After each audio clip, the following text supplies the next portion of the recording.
कि better hair growth के लिए आपको क्या क्या चीजें करनी है। कुछ लोगों को लगता है कि हम पीआरपी करवाएंगे तो हमारे बाल बहुत ज्यादा हो जाएंगे। ऐसा कुछ नहीं है, स्कैम होगा अगर कोई कह रहा है कि ये चीज यूज करो आपके बाल उग आएंगे। आप टेंशन लेना शुरू कर चुके हो कि मेरा हेयर लॉस शुरू हो चुका है, मैं क्या करूंगा, अब आप भागोगे। ठीक है, ये हर यंगस्टर की कहानी है। जो सबसे अच्छा ऑयल है जो हमें रिकमेंड किया जाता है हेयर ट्रांसप्लांट के बाद, आपके जितने भी बाल लगे हैं उनमें से 90% बाल आपके पहले 1 से 1.5 महीने के अंदर गिर जाने।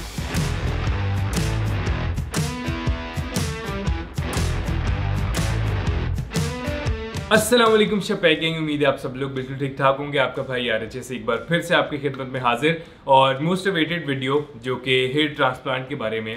मैं हेयर ट्रांसप्लांट के लिए गया था टर्की और मैंने करवाया था स्माइल हेयर क्लिनिक से जो कि इस्तांबुल में है। और मेरा जो हेयर ट्रांसप्लांट हुआ था उसका नाम था sapphire FUE diamond hair transplant. ये उनका top of the line package था जिसकी डिटेल्स ऑलरेडी मैंने उस वीडियो में दी थी। मैं उसका लिंक डिस्क्रिप्शन में भी दे दूंगा अगर आपको पूरे सर्जरी वाला जो मेरा दिन था और जिसमें ऑपरेशन किस तरह से हुआ था, क्या क्या प्रोसेस था, फर्स्ट वॉश कैसे हुआ था, बैंडेज कब उतरी थी, ये सब चीज़ें उस वीडियो के अंदर हैं। आज हम ये वीडियो बनाने लगे हैं तकरीबन 4.25 महीने के बाद। 4 मंथ अपडेट कह सकते हैं इसको, बल्कि 4 महीने को 10 दिन हो चुके हैं। इस वीडियो में हम लोग क्या क्या डिस्कस करने वाले हैं। सबसे पहले आप लोगों के कुछ सवाल जो मुझे 4 महीने में आते रहे हैं कि ये हेयर ट्रांसप्लांट पेनफुल तो नहीं होता, या राइट एज राइट टाइम क्या है हेयर ट्रांसप्लांट के लिए, और 4 महीने की अपडेट क्या चल रही है, और क्या मैं सेटिस्फाइड हूँ या नहीं, और पेन लेवल क्या था। तो इस तरह की जितने भी सवाल हैं आज हम उनको डिस्कस करेंगे। मेरा जो 4 महीने का एक्सपीरियंस रहा है वो मैं बताऊँगा आप लोगों को।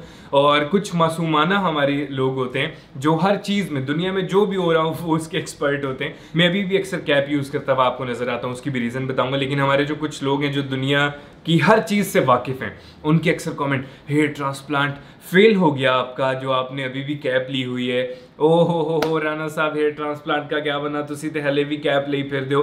तो ये हमारे कुछ मासूम से लोग होते हैं। इनमें भी 2 तरह के लोग आते हैं। एक होते हैं जो आपसे बहुत मासूमाना तरीके से वाकई में पूछते हैं कि आपने कैप ली हुई है, आपको आपके हेयर ट्रांसप्लांट को क्या हुआ। उनको मैं बता देता हूँ कि यार ये वाला मामला है। कुछ होते हैं कैप लेनी पड़ रही है मतलब हेयर ट्रांसप्लांट फेल हो गया।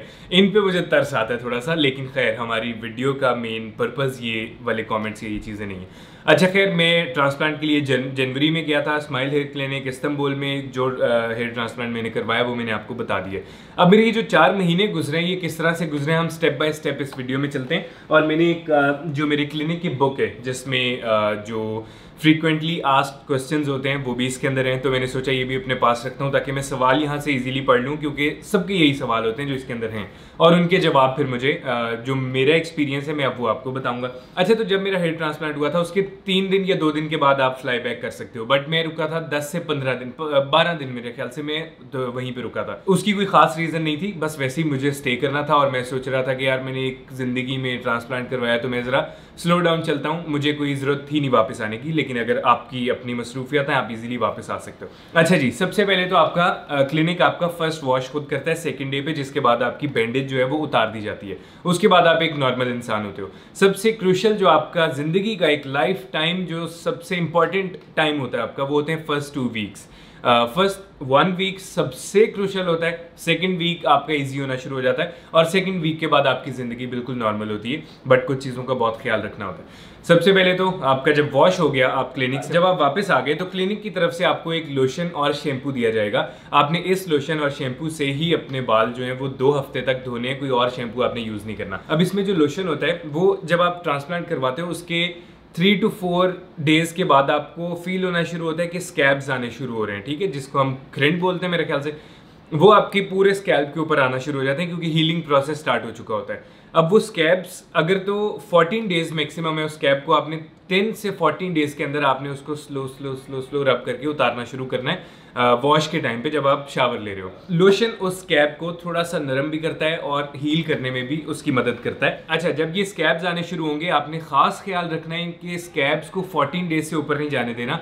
10 to 14 डेज के अंदर अंदर आपने स्कैब्स को शावर के दौरान नरम बहुत आराम से मोहब्बत से उनको उतारना शुरू करना है, क्योंकि अगर 14 डेज से ऊपर वो स्कैब्स आपके जाने शुरू होंगे तो हर दिन इंपॉर्टेंट है और वो आपकी जो ट्रांसप्लांट की ग्रोथ है उसको स्लो डाउन कर सकता है। सही है, क्योंकि वो जमा हुआ है, किसी का बकरा बोली जाता है, चीकी जाता है बल्कि। मासूम बकरे हमारे। उसके बाद आपने वॉश किस तरह से करना है, इसकी पूरी पूरी वीडियोस इन चीज़ों की ना अलग से यूट्यूब पे हैं, आप देख सकते हो, बट मैं आपको ज़रा एक मोटा मोटा करके चीज़ें बता रहा हूँ। वॉश किस तरह करना है, आप सिंपली जिस तरह शावर में जाओगे आप पहले की तरह नहीं नहा सकते अभी, पहले 2 हफ्ते सिर्फ आपने पहले ये ओह बकरा चीकी जाम पहले आपने लोशन लगा लेना है शावर से 5 मिनट पहले, स्लो स्लो स्लो स्लो इस तरह करके बस एक थिन लेयर आपने लोशन की लगा लेनी है। 5 मिनट आपने सुकून से बैठ जाना है।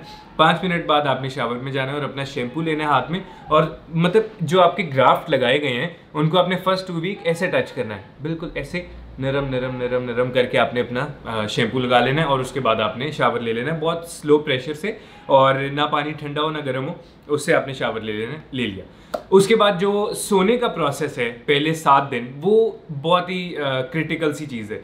आपको सोना पड़ता है जिस तरह अब मैं बैठा हूँ, इससे थोड़ा सा नीचे ये वाला एंगल, नेक पिलो आपने लगाना है 2 हफ्ते लाजमी। नेक पिलो के बगैर सोना नहीं है, क्योंकि आपका सर किसी भी जगह लग सकता है, आपकी कोई भी चीज़ डैमेज होने का खतरा हो सकता है। अच्छा, अब ये जिस एंगल पे मैं इस टाइम बैठा हूँ, इस तरह से मैंने सोना है 7 दिन, और टांगे आपकी सीधी हो, कुर्सी पे थोड़ी बैठ के सोना है।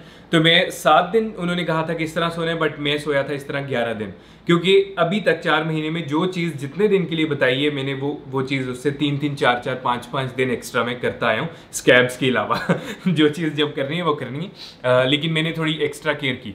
और आप जिम वर्कआउट एक्सरसाइज नहीं कर सकते 2 हफ्ते, 4 हफ्ते, 2 हफ्ते बाद आप लाइट वॉक चीज़ें स्टार्ट कर सकते हो, बट 4 हफ्ते तक आप जिम नहीं कर सकते। अच्छा, उसके बाद अब हम थोड़े से अपने फ्रीक्वेंटली आस्क्ड क्वेश्चंस को खोल लेते हैं, और उसके बाद स्टेप बाय स्टेप हम चलते हैं। अच्छा, सबसे पहले आ जाता है हमारा, हाँ, डे 7 पे आपका डोनर हीलिंग स्टार्ट हो जाती है। डोनर हीलिंग से अभी आता है, देखो ये मैंने इसलिए पास रखी है, ये जो आपका पूरा एरिया होता है जहाँ से आपके बाल लेके और यहाँ पे लगाए गए होते हैं। अब अक्सर लोगों का सवाल ये था कि जो डोनर एरिया से बाल लिए जाते हैं क्या ये वापस आते हैं? ये मेरा डोनर एरिया आपको क्लियरली नजर आ रहा है, मैं आपको थोड़ा सा मुड़ के दिखा देता हूँ, ये चेक करो, ठीक है। इस टाइम मेरे डोनर एरिया की जो सिचुएशन है यहाँ से हर तरफ से, उसमें आपको कहीं से पता नहीं लग सकता कि मेरे बाल लिए गए थे। कुछ लोगों का डोनर एरिया थोड़ा सा लेट हील होता है, लेट वापस आते हैं बाल, कुछ लोगों का बहुत जल्दी हो जाता है। मेरे पहले महीने के अंदर अंदर मेरा क्लियर होना शुरू हो चुका था, ठीक है, तो ये बाल वापस आते हैं। और उसके अलावा एक और क्वेश्चन था कि अगर यहाँ पे बाल एक बंदे के कम हो तो क्या किया जाए?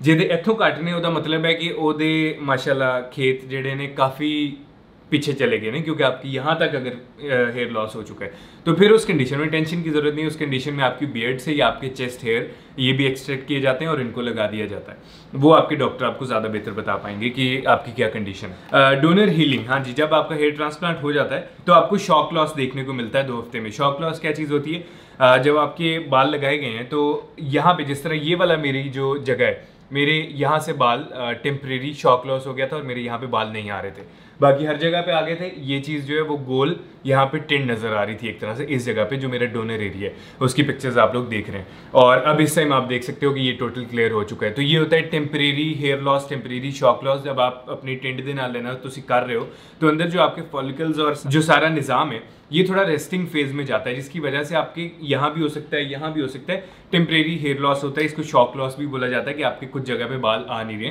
लेकिन वो 1 से 2 महीने के अंदर वापस आ जाते हैं, जिस तरह मेरे सारे बाल वापस आ चुके हैं। उसके बाद एक और बहुत मेन चीज़ है जो आपने जहन में रखनी है, ये मोस्टली लोगों को नहीं पता होता, जो सिर्फ हेयर ट्रांसप्लांट करवाने जा रहा होता है उसको पता होता है कि जो आपके बाल लगाए जाते हैं, जिस तरह मेरे 4500 ग्राफ्ट्स लगाए गए थे, यहाँ से एक्सट्रैक्ट किए और यहाँ पे लगा दिए, अब वो लाजमी गिरने हैं। तो कुछ लोग जब 1 हफ्ते बाद नहा रहे होते हैं तो वो अपने हाथ देखते हैं, वॉश करने के बाद उनके हाथ बालों से भरे होते हैं और बंदा वहीं पे, मतलब ये नाइटमेयर होता है जिसको ना पता उसके लिए, वो वहीं पे हो सकता है उठी फारग हो जाए कि मेरा ये क्या हो गया, मेरे बाल उतर रहे हैं।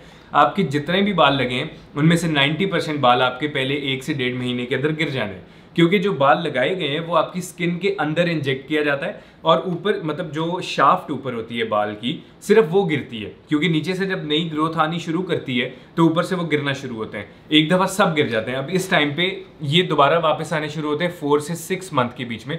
तो मेरी जो हेयर कंडीशन आप लोग इस टाइम देख रहे हो, ये मेरा रिजल्ट है तकरीबन 20 से 25%, क्योंकि 4था महीना मैंने क्रॉस किया। अभी मेरे जो जितने भी बाल लगे थे वो गिर गए थे, उसको शॉक हेयर लॉस बोलते हैं। 3rd मंथ पे वो हो जाता है, उसमें यहाँ भी गैप नज़र आता है, यहाँ भी गैप, और मेरे अभी भी इस जगह पे आपको थोड़ा सा गैप और इधर भी गैप फील हो रहा होगा। मेरी एग्जैक्ट हेयर लाइन आपको नज़र नहीं आ रही क्योंकि अभी भी जो शॉक लॉस हुआ था वो उसकी ग्रोथ अभी होनी शुरू हो चुकी है, 4 से 6 महीने में होती है। तो अभी मेरी ग्रोथ रीग्रोथ स्टार्ट हुई है यहाँ से, ठीक है। ये बाल अल्लाह का शुक्र है अच्छे 20-25% रिजल्ट है ये।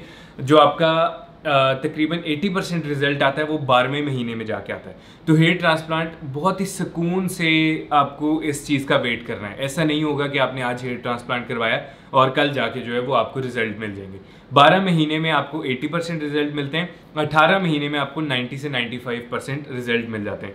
तो खैर ये बात हो गई हमारी कि शॉक हेयर लॉस हुआ था, जो बाल आपके लगते हैं वो लाजमी गिरते हैं और वो चौथे महीने से छठे महीने में वापस आना शुरू कर देते हैं। कुछ लोगों के 8वें महीने में भी जाके वापस आते हैं। तो हर किसी की वेरी करती है ग्रोथ। अच्छा, उसके बाद हम लोग आ जाते हैं स्टार्ट स्लीपिंग नॉर्मली। मैंने आपको बताया कि आप जो 7 डेज़ के बाद आप नॉर्मली सोना शुरू कर सकते हो, बट मैंने 11 दिन बैठ के मतलब इस तरह से मैं सोया था, थोड़ा सा ख्याल रखने के लिए। फिर हमारी रिसिपिएंट हीलिंग जो होती है, रिसिपिएंट हीलिंग होती है ये वाली, ठीक है। ये जो हमारा ट्रांसप्लांटेड मेन एरिया है, खैर ये होती है जी 10 to 14 डेज में। अब ये वेरी करता है, अगर आप स्मोकर हो, अल्कोहलिक हो, तो आपकी थोड़ी सी लेट भी हो सकती है, आपको इन्फेक्शन भी हो सकती है इन चीज़ों से। तो इन चीज़ों का आपने ख्याल रखना होता है 2-3 हफ्ते लाजमी, अगर आप इस तरह का कुछ भी करते हो। अदरवाइज़ मेरी बहुत जल्दी स्टार्ट हो गई थी। 10 to 14 डेज़ में मेरा मतलब क्लिनिक को जब मैंने अपने फर्स्ट मंथ की पिक्चर्स भेजी थी तो वो बहुत खुश हुए थे कि एक्सेप्शनल है कि इतनी अच्छी हीलिंग हो गई है मेरी। उसके बाद normal wash and scab removal 10 to 14 days हमारा हो गया कि आपने 10 to 14 डेज़ में स्कैब रिमूव करके फिर आप अपना नॉर्मल शावर ले सकते हो। अच्छा, उसके बाद जितनी भी चीज़ें, हैट, हेलमेट, इस तरह की चीज़ें, ये आप 14 डेज़ के बाद स्टार्ट कर सकते हो। बट जब आप 14th डे पे क्लिनिक को अपनी पिक्चर्स भेजोगे, जिस तरह स्माइल हेयर क्लिनिक जहाँ से मैंने करवाया, मैं उनको जैसे ही पिक्चर भेज, मेरे एक पूरा व्हाट्सएप ग्रुप उन्होंने बनाया हुआ है, वो हर पेशेंट का बनाते हैं जिसमें पेशेंट केयर होती है। मैंने कुछ भी पूछना है, मैं एक तस्वीर भेजता हूँ या एक क्वेश्चन भेजता हूँ, वो मुझे उसका 2-3-4 घंटे में, 6 घंटे में जवाब देते हैं। तो आपको वहाँ से इजीली पता लग सकता है। तो मैं साथ साथ यहाँ पे जो लिखा हुआ है उसके अलावा मैं उनसे पूछता हूँ कि ये मेरा इस टाइम कंडीशन है, क्या मैं हैट लेना शुरू कर सकता हूँ, क्या मैं हेलमेट लेना शुरू कर सकता हूँ, तो वो मुझे बता देते हैं कि येस। अदरवाइज यहाँ पे नॉर्मली जो होता है वो लिखा हुआ है कि आप 10 to 14 डेज में हेलमेट हैट शुरू कर सकते हो। फिर उसके अलावा हेयर कट जो है, मैं अभी तक अपने 2 हेयर कट करवा चुका हूँ। पहले महीने के बाद आप यहाँ पे क्लिपर्स यूज़ कर सकते हो और इन बालों के लिए आपने 4 महीने तक सिर्फ सीजर यूज़ करनी है। मैंने पहले हेयर कट जो मैंने 3rd मंथ पे करवाया था उसमें मैंने इसको छेड़ा भी नहीं था और ये वाला सारा एरिया मैंने ट्रिम करवाया था थोड़ा थोड़ा, ठीक है। अभी लास्ट हेयर कट मैंने जो 2nd हेयर कट था वो करवाया अभी से 1 हफ्ता पहले एग्जैक्टली, और उसमें मैंने जो मेरे ये वाले बाल हैं ये थोड़े से यहाँ तक आ चुके थे, इस जगह तक, और थोड़ा रफ फील दे रहे थे, तो मैंने इनको हल्का सा सीजर से इनको आगे इनके जो आगे बाल वो कटवाए, और ये वाला जो है मैंने फिर से थोड़ा सा ट्रिम करवाया। अच्छा जी, नेक्स्ट हमारा टॉपिक आता है पेन, कि पेन लेवल क्या होता है। जो जिस टाइम सर्जरी हुई थी उसका पेन तो मैंने उस वीडियो में बता दिया था, वो नीचे डिस्क्रिप्शन में आपको उसका लिंक भी मिल जाएगा। उसके बाद कोई खास पेन मुझे फील भी नहीं हुआ, से वेरी नेक्स्ट डे से मुझे फील नहीं हुआ कि मैंने ट्रांसप्लांट करवाया हुआ है। हाँ, बस जो केयर आप कर रहे होते हो, जिस तरह से आपने शैम्पू करना है, जिस तरह से आपने सोना है, उसकी केयर ज़रूर है। आपने बाहर 7 दिन तक आपने बाहर तेज़ हवाओं से, इन चीज़ों से थोड़ा सा बचना होता है, ज़्यादा पसीना आने से बचना होता है, ये चीज़ें होती हैं। अदरवाइज़ पेन कोई इतनी खास नहीं। हाँ, 3-4 दिन पे जाके थोड़ा सा मुझे फील हुआ था कि ये हल्की सी यहाँ पे पेन है, बट उसके लिए उन्होंने आपको पेन किलर दिया होता है, वो भी बहुत हल्की सी होती है, कोई ज़्यादा ऐसा नहीं होता। और उसके अलावा जो सन एक्सपोजर है, ये बहुत इंपॉर्टेंट चीज़ है कि आपने सूरज में 6 महीने तक आपने सन बर्न नहीं होने देना अपने सर को। इसका मतलब ये नहीं है कि आप सूरज में निकल ही नहीं सकते। पहले 15 दिन तो मैं अगर थोड़ा सा भी 1 मिनट के लिए भी सूरज के सामने जा रहा था तो मैं अपनी छतरी लेके जाता था, ठीक है। उसके अलावा मैं उसको एक्सपोज नहीं होने दिया मैंने। उसके बाद ये होता है कि आप जिस तरह घर से निकल के गाड़ी तक गए हो और उतनी देर में आपको धूप लगी है, इसका कोई मसला नहीं है, ये नॉर्मल है। बट आपने 15-20 मिनट से ज़्यादा धूप में खड़े नहीं होना 6 महीने तक, ये बहुत डैमेज कर सकती है आपकी ग्राफ्ट को। जितना धूप से बच सको उतना अच्छा है, तो मैं तो जितना पॉसिबल हो उतना धूप से बचता हूँ। और बड़ी इंपॉर्टेंट चीज़ इसमें भी एक मासूमाना हमारे वो एंट्री होती है कि स्वेलिंग जो होती है हेयर ट्रांसप्लांट के बाद, हर बंदे को जो आपको लोकल एनेस्थीसिया दिया जाता है उसकी वजह से आपको लाजमी आपकी स्वेलिंग आती है फॉरहेड पे, वो एक बैंड लगाया जाता है। कुछ लोगों की स्वेलिंग आंखों तक भी आ जाती है, कुछ लोगों की स्वेलिंग सिर्फ यहाँ तक रहती है, ठीक है। ये एक बहुत नॉर्मल चीज़ है जो हमारे यहाँ पे लोगों को यहाँ थोड़ा सा शायद इतना ज़्यादा पता नहीं है इस चीज़ का, या जो भी है हेयर ट्रांसप्लांट पे कभी इतनी खुल के किसी ने बात नहीं की, ये रीज़न हो सकती है। यहाँ लोगों को लगता है कि उसने हेयर ट्रांसप्लांट करवाया था, उसकी स्वेलिंग हो गई थी, ये इन्फेक्शन थी और कुछ नहीं था, ख़राब हो गया। या फिर जिस तरह से जो पहले मैं आपको बता रहा था कि ये बाल उतर गए, या चौथे महीने में लोग देख रहे हैं कि इतनी वो जादुई कोई ग्रोथ नहीं है। तो ये एक बड़ा लंबा प्रोसेस है, 12 महीने का प्रोसेस है। इसमें आपकी ग्रोथ बड़ी स्लो होती है, मतलब जो मैंने शौक हेयर लॉस का आप बताया, जो अभी भी थोड़ा सा नज़र आ रहा होगा। अभी पिछले दिनों में मुझे किसी ने कहा था, हमजा भाई हेयर लाइन तो आपकी पहले जैसी है। मेरे पहले भी अच्छे बाल थे, इतने कोई कम नहीं थे, अभी होने शुरू हुए थे तो मैंने करवा लिए। तो हेयर लाइन तो आपकी पहले जैसी है। अब उनको बंदा, मैं अकेले मैसेज पे क्या बताऊं कि भाईजान अभी चौथा महीना है, प्लीज़ वेट। मैं भी वेट कर रहा हूं। तो अनु नहीं छेती किस चीज़ दी, ये 12 महीने में जाके एक आपको प्रॉपर रिजल्ट नज़र आता है। और बात स्वेलिंग की हो रही थी। स्वेलिंग मेरे जो आई थी वो फॉरहेड पे आई थी, और थोड़ी सी यहाँ से इस तरह इस जगह पे हल्की सी आई थी, जिसकी वजह से मुझे मेरा मुंह थोड़ा सा अलग लग रहा था। मेरे बहुत ज़्यादा स्वेलिंग नहीं हुई। 4 to 5 days, first 4 to 5 days में मैक्सिमम स्वेलिंग होती है जितनी भी होनी है, उसके बाद वो उतरनी शुरू हो जाती है। कुछ लोगों की आंखों तक आ जाती है, फिर वो अपने डॉक्टर को बताते हैं, डॉक्टर कोई ना कोई दवाई दे देता है। और किसी की बहुत ज़्यादा है तो फिर उनको 5 दिन के लिए वो बैंड लगा दिया जाता है कि स्वेलिंग ज़रा ऊपर ही रहे। तो स्वेलिंग नॉर्मल है, ये होती है, लाजमी होती है, इसकी परेशानी लेने की ज़रूरत नहीं है। ये वीडियो वैसे भी वही लोग देख रहे होंगे मोस्टली जो या करवाना चाहते हैं या करवा रहे हैं, इसलिए मैं हर चीज़ की बहुत डिटेल में, और थोड़ी लंबी वीडियो भी हो रही है तो परवाह नहीं कर रहा। अच्छा जी, ये एक हमारा और बड़ा इंपॉर्टेंट क्वेश्चन है कि अक्सर लोग पूछते भी हैं इस चीज़ को कि हेयर ट्रांसप्लांट के बाद क्या थिन हेयर आते हैं, या जिस तरह मेरे किसी ने अभी 2-3 दिन पहले एक सवाल मुझे आया था कि मेरे थिन हेयर हैं, तो क्या मेरा हेयर ट्रांसप्लांट जो है वो थिन ही रहेगा। यार अब आपका थिन है, ये इसमें सही जो है वो आपके डॉक्टर बता सकते हैं, बट जो नॉर्मल केसेस में जब आपका हेयर ट्रांसप्लांट होता है तो आपके बाल थिन आना शुरू होते हैं, ठीक है। थिन और स्लो ग्रोथ के साथ होते हैं, कि मैं जिस तरह पहले आपको बताता रहा हूँ, किसी की ग्रोथ हो सकता है चौथे महीने में बहुत अच्छी हो, क्योंकि मेरी जो ग्रोथ है सेम ये 4 मंथ के हिसाब से बहुत अच्छी है, अल्लाह का शुक्र है। किसी की हो सकता है 6 महीने में ग्रोथ शुरू हो, किसी की हो सकता है 8 महीने में ग्रोथ हो, तो ये वेरी करता है। और जो आपके बाल आएंगे वो थिन आएंगे एक दफ़ा जब आपकी ग्रोथ शुरू होगी, बट वो टाइम के साथ साथ थिक होते जाएंगे और मजबूत होते जाएंगे।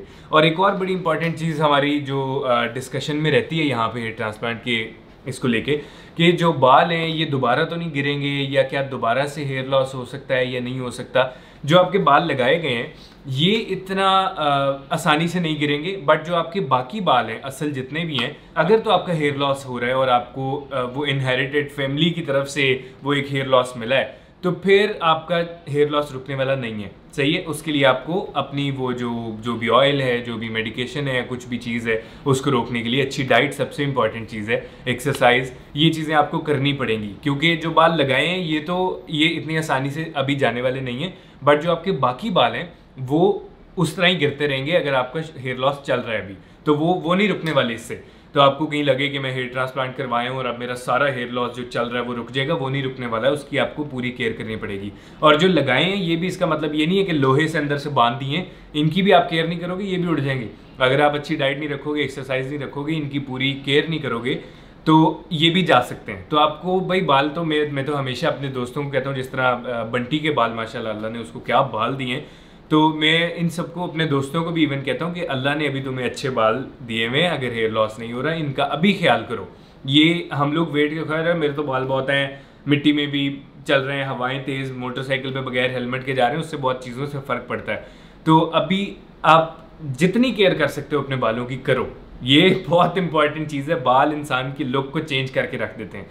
तो बालों की अव्वल तो पहले उसकी आपने केयर करनी है, जब लगवा ली उसके बाद डबल केयर करनी है। और इस केयर को ये नहीं है कि 2-3 महीने में आपने छोड़ देना है, इस केयर को चलाना है आपने। बालों की केयर बहुत इंपॉर्टेंट है, वो नहीं करोगे तो ये भी जा सकते हैं। अच्छा जी, अब हमारा बड़ा इंपॉर्टेंट टॉपिक है जो कि मैं शुरू कर चुका हूँ ऑलरेडी, वो है हेयर केयर, कि बेटर हेयर ग्रोथ के लिए आपको क्या क्या चीज़ें करनी है।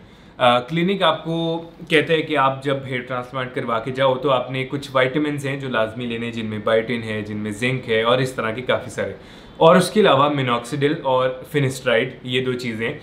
जिनमें से मिनॉक्सिडिल मैं ले रहा हूँ, फिनेस्ट्राइड मैंने अभी तक लिया नहीं और मेरा भी उसको यूज़ करने का प्लान है नहीं फिलहाल, क्योंकि उसके जो कुछ साइड इफ़ेक्ट्स हैं वो आप लोगों को पता होंगे। अगर नहीं पता तो इसकी रिसर्च आप खुद थोड़ी सी कर सकते हो, उसको मैं अभी यहाँ पे इतना लंबा टॉपिक में जाना नहीं चाह रहा। अच्छा, मिनॉक्सिडिल मैंने यूज़ करना शुरू कर दिया था तकरीबन 2 to 3 वीक्स के बाद मेरे ख्याल, और ये मेरे पास इस टाइम आपको नज़र आ रहा है, ये रोगेन का मिनॉक्सिडिल है जो कि इम्पोर्टेड है। रोगेन सबसे अच्छी कंपनी है मिनॉक्सिडिल में। मैं आपको रिकमेंड नहीं करूंगा कि आप अगर हेयर ट्रांसप्लांट करवा के आए हो पाकिस्तान वापस तो यहाँ से कोई भी लोकल मिनॉक्सिडिल लेके यूज़ करना शुरू करो। ये बहुत मतलब हेयर ट्रांसप्लांट में मिनॉक्सिडिल बहुत इंपॉर्टेंट चीज़ है, बहुत ज़्यादा इंपॉर्टेंट चीज़ है, सही है। तो ये जिस तरह पाकिस्तान में मैंने इसको जब चाहिए था मुझे ढूंढना शुरू किया तो मुझे मिला ही ना। मैं इतना पछता रहा था कि मैं अभी तुर्की से मैं क्यों नहीं लेके आया था वह, क्योंकि मुझे लग रहा था मिल जाएगा। तो मैंने बहुत ढूंढा। एक कराची की वेबसाइट थी, सिर्फ वहाँ पड़ा हुआ था। जब उनको ऑर्डर किया तो जनाब ने बताया कि आउट ऑफ स्टॉक है। अच्छा, उसके बाद फिर मैंने लाहौर में बहुत पता किया, मतलब जितनी फार्मेसी सोचो पता किया।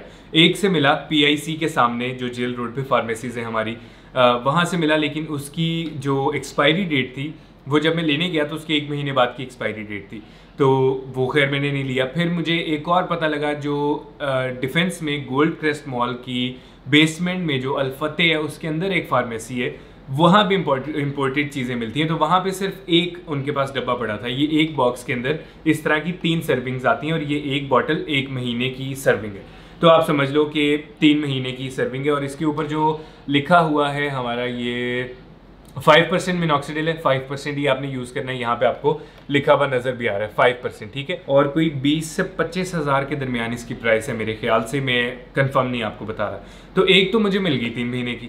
फिर मैंने जो हमारे डॉक्टर बिलाल हैं इस्लामाबाद से, बहुत अच्छे हमारा उनके साथ फैमिली टर्म्स हैं, तो डॉक्टर बिलाल साहब ने मुझे एक UK से अरेंज करवा के दिया। फिर मैंने एक स्टोरी लगाई थी तो हमारे UK से कुछ सब्सक्राइबर थे, थैंक यू सो मच, उन्होंने एक सप्लाई मुझे भेजी। तो इस टाइम मेरे पास तकरीबन 3, 6, 9 महीने की सप्लाई मेरे पास इस टाइम, अल्लाह का शुक्र है, रेडी पड़ी हुई है। मिनॉक्सिडिल बहुत इंपॉर्टेंट चीज़ है और रोगेन ही लेना, आप कोई और कंपनी के चक्कर में ज़्यादा पड़ने की ज़रूरत नहीं है, खासतौर पे हेयर ट्रांसप्लांट के बाद, क्योंकि कुछ लोग हेयर ट्रांसप्लांट इतना महंगा करवा लिया और इन चीज़ों में पैसे बचाए तो क्या बचाए। तो ये यूज़ करना होता है आपने सुबह और शाम को, मतलब सुबह और सोने से 1-2 घंटे पहले। ये जो इसके ऊपर कैप है, इस कैप को आप उतारते हो और इस कैप जितना मिनॉक्सिडिल आपने एक टाइम में यूज़ करना है। बहुत मैंने लिया हुआ है फोम वाला, सही है, इसके अंदर से फोम निकलता है, इसमें टॉपिकल भी आता है जिसमें ड्रॉप्स होते हैं। तो वो ड्रॉप्स थोड़े से ज़ाया हो जाते हैं, वो ऐसे स्लिप होके आपके नीचे आ जाते हैं माथे पे, तो वो थोड़ा ज़ाया हो सकता है। फोम एक तो ईजी टू यूज़, बहुत बोल रहा हूँ, फोम एक तो ईजी टू यूज़ है और इसको आप लगाते हो सिर्फ टैप और इस तरह फिंगर से आपने अपने बालों के अंदर इसको सुकून से छोड़ देना है। 2 से 3 मिनट की गेम है। आप सुबह जल्दी से रेडी हुए हो, लगाया और निकल गए हो, पता भी नहीं लगता आपने कुछ लगाया हुआ है। बहुत इंपॉर्टेंट चीज़ है, बार बार कह रहा हूँ। फिनेस्ट्राइड मैंने अभी तक यूज़ नहीं किया, उसको छोड़ देते हैं। फिर क्लिनिक ने मुझे कुछ वाइटामिन दिए थे, जिनमें पहला महीना मैंने बायोटिन यूज़ की थी, दूसरा महीना मैंने मल्टीवाइटामिन यूज़ किए थे, तीसरा महीना मैंने सापाल मेथो टाइप कोई चीज़ थी जो क्लिनिक ने मुझे दी थी, वो यूज़ की थी। अब 4th मंथ पे आके मैंने शुरू की है सेंट्रम। ये इस टाइम मेरे पास सेंट्रम है, जो कि आपने सेंट्रम भी अगर लेनी है तो प्लीज़ ख्याल करना, ये पाकिस्तान में नकली बहुत मिलती है। ये अच्छे रिप्यूटेड स्टोर से लेनी है, इम्पोर्टेड लेनी है। अभी फ़िलहाल मैं मुझे 2 हफ्ते हुए इसको यूज़ करते हुए। अभी मैं थाईलैंड गया था तो मैं वहाँ से लेके आया हूँ, तो 2 हफ्ते हो गए मुझे ये यूज़ करते हुए। अभी इसके साथ एक और चीज़ ऐड करने लगा हूँ मैं, वो है बायोटिन। तो ये भी लूँगा, इसमें ऑलरेडी बायोटिन है बट थोड़ी है। बायोटिन बालों के लिए बहुत ज़्यादा ज़रूरी होती है, तो इसके साथ में अलग से एक सप्लीमेंट अभी आज या कल में ऐड कर लूँगा, वो बायोटिन होगा। तो ये चीज़ें हैं जो आपको बहुत ज़्यादा हेयर ग्रोथ के अंदर मैटर करती हैं। मिनॉक्सिडिल लाजमी, समझ स्टैम्प है, लाजमी है। और उसके बाद आ जाती है हमारी PRP बहुत इंपॉर्टेंट चीज़ है। आपने पहले 5 से 8 महीने हर महीने एक बार PRP करवानी है ट्रांसप्लांट के बाद। और PRP पे एक और सवाल मेरे जहन में है, वो भी डिस्कस करता हूँ। और PRP मैंने अभी तक फ़िलहाल नहीं करवाई क्योंकि मैं बाहर था 1 महीने से, मैं अभी आया हूँ, तो मैं अभी पहला PRP सेशन लेने वाला हूँ कुछ ही दिन के अंदर इंशाल्लाह। अच्छा, PRP से मेरे सवाल जो जहन में आया है, कुछ लोगों को लगता है कि हम PRP करवाएंगे तो हमारे बाल बहुत ज़्यादा हो जाएंगे। ऐसा कुछ नहीं है। PRP आपके जो एग्जिस्टिंग हेयर हैं उनको अच्छा कर सकती है, उनको हो सकता है थिक कर दे, बट ऐसी स्टडीज़ कहीं पे अभी तक ऐसी रिसर्च नहीं आई जहाँ पे लिखा हो कि PRP से ग्रोथ हो गई, बाल उग गए। मैं आपको ये चीज़, आप स्कैम होगा अगर कोई कह रहा है कि ये चीज़ यूज़ करो आपके बाल उग आएंगे, पॉसिबल ही नहीं है। आपका हेयर लॉस हो चुका है, वो हो चुका है, समझ लो, दिमाग में बिठा लो कि आपके बाल जा चुके हैं। आप टकरे मारो जाके कि मेरे बाल उग गए, नहीं होगा। जो बाल हेयर लॉस में चले गए हैं ना, वो चले गए। एक होता है कि आपका कोई पानी चेंज हुआ है तो एक दफ़ा बाल गिरे हैं, वो आपका हो सकता है रीग्रोथ हो जाए। एक होता है आपका मेल पैटर्न बॉल्डनेस, जो कि आपकी फैमिली से चल रही है या आपकी हो चुकी है शुरू।